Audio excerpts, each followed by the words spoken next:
नमस्कार साथियों, मैं डॉक्टर नमिता अग्रवाल, राजकीय आयुर्वेदिक चिकित्सालय बल्लेक चंपावत से। तो आज हम बात करेंगे स्वास्थ्य के बारे में। आजकल बहुत चर्चा होती है स्वास्थ्य, स्वस्थ रहना चाहिए और स्वस्थ रहने के लिए हमें क्या करना है। अच्छा खाना खाओ, एक्सरसाइज करो, योगा करो और ऐसा करो वैसा करो। तो अब इसमें मैं आपको ये बताना चाहती हूँ कि स्वास्थ्य की जो परिभाषा हमारे आयुर्वेद में दी गई है वो क्या है। आयुर्वेद के अनुसार सम दोषा सम अग्नि सम धातु मलः क्रिया प्रसन्न आत्मेंद्रिय मना स्वस्थ इति अभिधीयते। अर्थात कि जब हमारे जो शरीर के जो दोष होते हैं वो सम अवस्था में होते हैं, जो हमारी बॉडी की धातु हैं, टिश्यूज़ हैं, वो जब सम अवस्था में होते हैं, जब हमारी अग्नि यानी कि जो हमारी डाइजेस्टिव पावर होती है, जो हमारी शरीर की मेटाबॉलिज्म होती है, वो जब सम होती है और जो वेस्ट प्रोडक्ट्स जो निकलने चाहिए वो जब निकलते हैं सही ढंग से, तो ये वाला पार्ट है। और दूसरा जो बहुत इम्पोर्टेंट पार्ट जिसको कि आयुर्वेद टच करता है स्वास्थ्य की परिभाषा में, वो है कि प्रसन्न आत्मा इंद्रिय और मन। यानी कि अगर हम केवल ऐसा सोचें कि भाई मेरे को, जैसे आपने देखा ही होगा कि बहुत सारे हम टेस्ट करवाते हैं, कई बार इंसान को लग रहा है कि मैं स्वस्थ नहीं हूँ, मुझे अच्छा नहीं लग रहा, मुझे कुछ अंदर गड़बड़ लग रहा है, और लेकिन टेस्ट करवाओ तो क्या होता है कि सारे टेस्ट नॉर्मल आते हैं, सारी रिपोर्ट्स नॉर्मल आती हैं।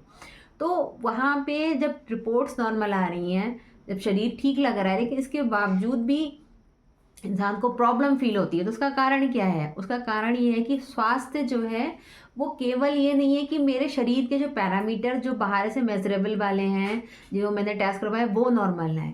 स्वस्थ व्यक्ति तब होता है जब उसकी आत्मा, इंद्रिय और मन भी प्रसन्न होता है, यानी कि खुश अवस्था में होता है। क्योंकि जो ह्यूमन बॉडी है वो क्या है, वो एक साइकोसोमेटिक सिस्टम है। साइकोसोमेटिक मीन्स कि एक बॉडी है, शरीर है सोमेटिक, और एक हमारे साइको यानी कि मन से, मन जो है वो शरीर को प्रभावित करता है और शरीर जो है वो मन को प्रभावित करता है। तो अगर हम जो बहुत अभी जो फोकस किया जाता है कि भाई अच्छा खाना खाओ, एक्सरसाइज करो, तो आप फिट रहोगे, आप हेल्दी रहोगे, आप स्वस्थ रहोगे। तो आयुर्वेद की जो अप्रोच है वो होलिस्टिक अप्रोच है, और आयुर्वेद ये कहता है कि आप अपने मन का भी ध्यान रखिए। अब मन का ध्यान कैसे रखना है? जो हम शरीर है उसका जो भोजन है वो क्या है? वो संतुलित आहार है। अच्छा जो हम खाना खाते हैं वो उसकी डाइट है। मन की डाइट क्या है? मन की डाइट है अच्छे विचार। तो अगर हम, हमारा जो विचारों का कंजम्पशन है वो हमारा अगर अच्छा नहीं होगा, अगर हम दिन भर जो है वो ऊटपटांग कंटेंट, ऊटपटांग इन द सेंस कि कुछ भी अपने दिमाग में डाले जा रहे हैं, कुछ भी विचार यदि हम अपने मन में डाले जाएंगे, तो हमारा मन फिर अस्वस्थ होना शुरू हो जाता है।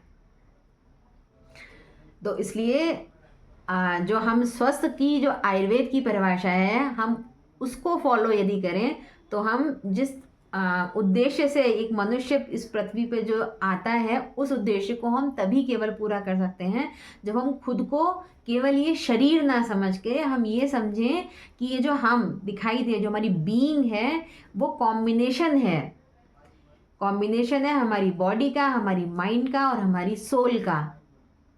तो इसी सब शब्दों के साथ में मैं यहाँ वाले ये वाला वीडियो को विराम देती हूँ, और मैं आप लोगों से ये अनुरोध करती हूँ कि आप यहाँ पे जो आयुर्वेद के कॉन्सेप्ट्स हैं उन्हें समझिए, उन्हें अपनी लाइफ में अपनाइए। तो आपको अपनी लाइफ में एक होलिस्टिक, मतलब एक संपूर्ण जो स्वास्थ्य होता है, उसका आपको लाभ मिलेगा। Thank you.